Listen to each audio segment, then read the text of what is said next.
I want to paint this eye using only one color, a monochrome painting, because this allows you to practice with watercolors first instead of having to focus on all of the colors. And you should know by now that values are more important than the actual color. I'm going to use my darkest color, neutral tint. So for the first layer on the skin, I'm going to use the bigger brush and then use a lot of water to create a light layer, and then from there we're going to build up layers. And then once I start moving to the smaller areas, I'm going to switch to one of the smaller brushes. Let's just start with the first layer. So I already noticed that I can have more water, and now I want to take a bit more paint, and you see those areas where it's a bit darker, like here, here, and here.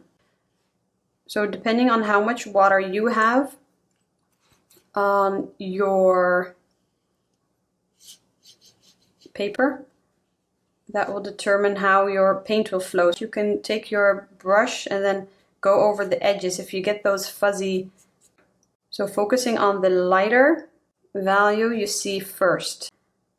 And then if you put it down and it flows too much, if you have too much water, just dab on your tissue to dry so that you have more control, because you want to paint inside the circle now.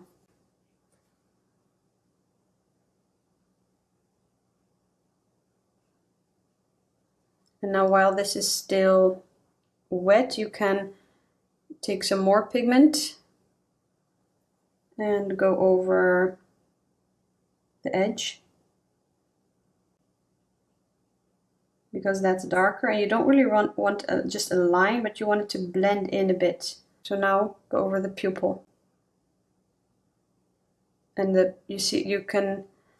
iris is still white, still wet, so it blends out just a bit, but not too much, because you barely have any water on your brush. If your brush was too wet, you go in with wet paint, then it would spread out a lot. If you like, you can re-wet the whole area and work wet and wet. Then you will add paint, and then you will see that it will spread again. But I like to have a bit more control, so I'm just going to do it this way. So you will add the paint. You will need to work quickly this way. And now you can, so you dry the brush, damp brush, and then just go over the edges like this. So you will blend. So I'm adding paint here now, and then let it dry. And because we don't have to focus on color now, we can just focus on each value and the blending, because this is the hard part. Focus on how the water flows, focus on how the edges blend, drying. If you don't want a hard edge, if you want a blended edge, how are you going to blend that edge? And with a dry medium, you can just go over it and you don't have to wait. With watercolors, you have to wait a moment. If you notice it starts to dry, don't go in with a new layer. Just let it be and wait. Every one of us, even though we're painting the same thing, we will all have our own challenges, because maybe I put down too much water on this layer, or you put down you don't have enough water. I don't know. We will all have our own challenges to learn from, and you can work in layers. So later you can go over the crease line again if you need to darken. So you see how I blended the line a bit, and then below.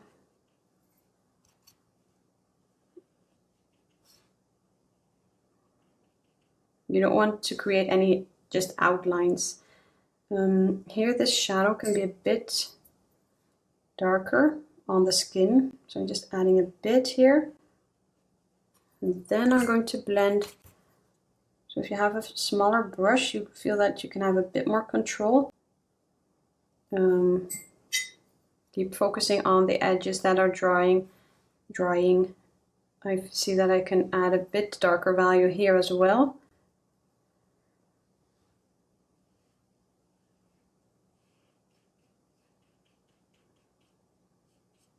just here under the eyebrow and here in the corner.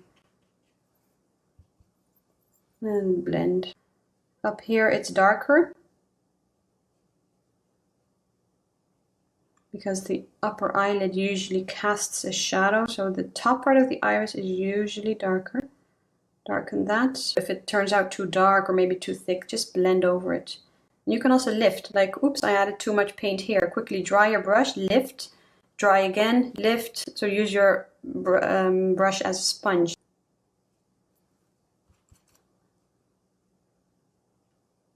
So you see how you need to create the crease line in layers.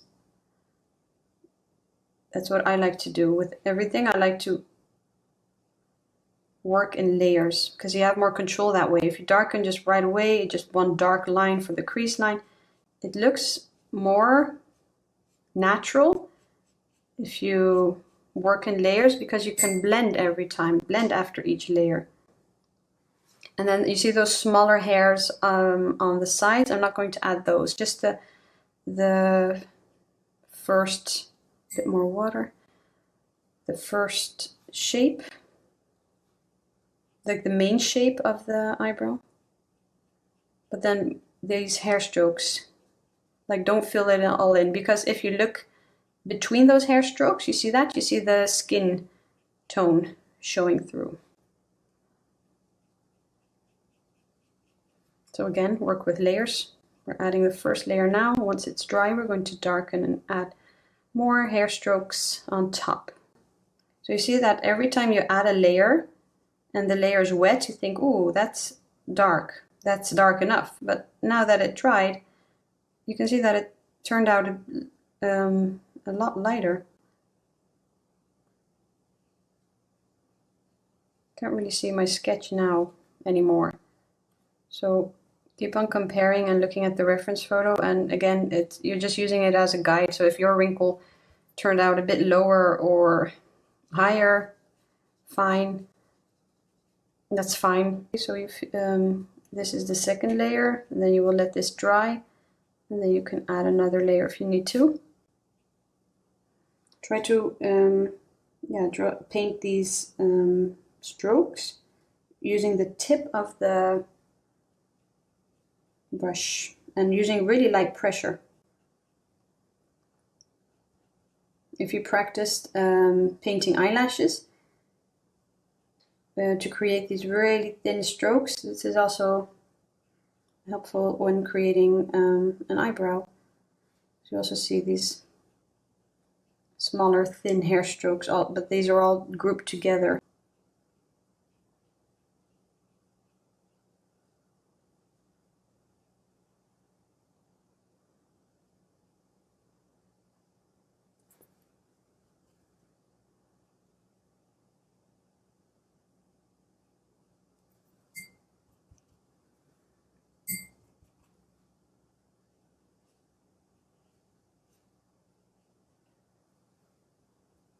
And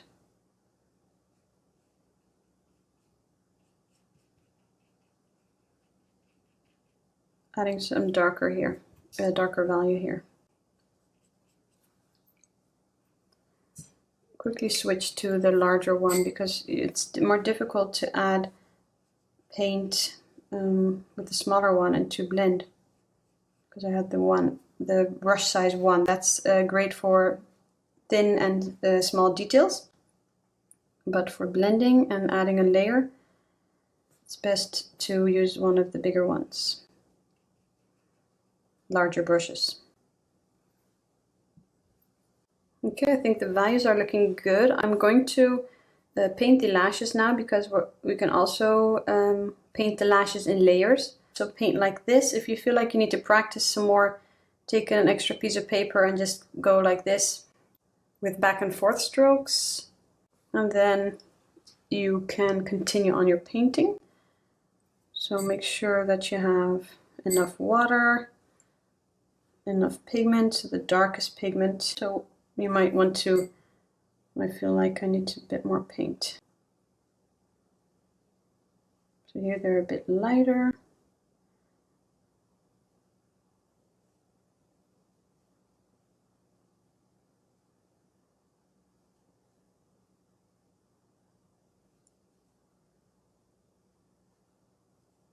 For really light pressure, I'm just using the tip of the brush.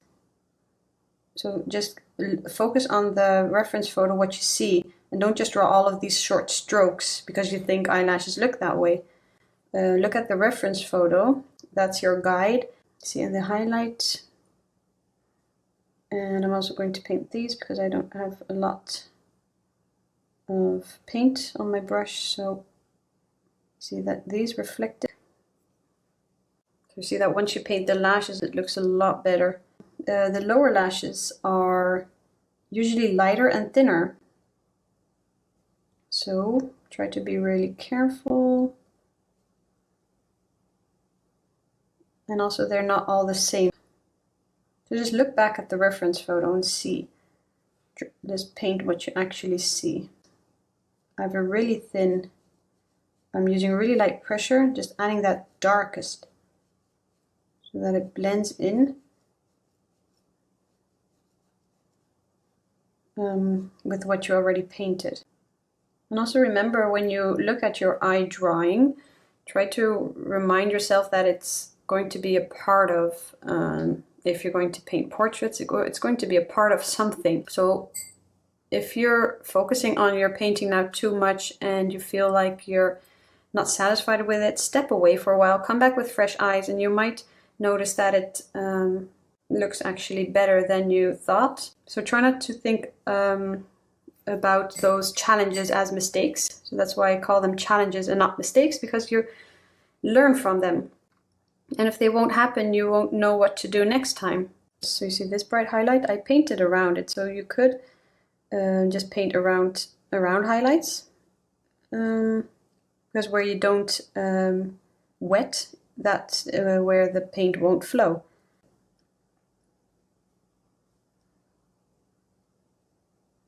Because I think those bright highlights also add a nice touch to your painting. It like makes it pop.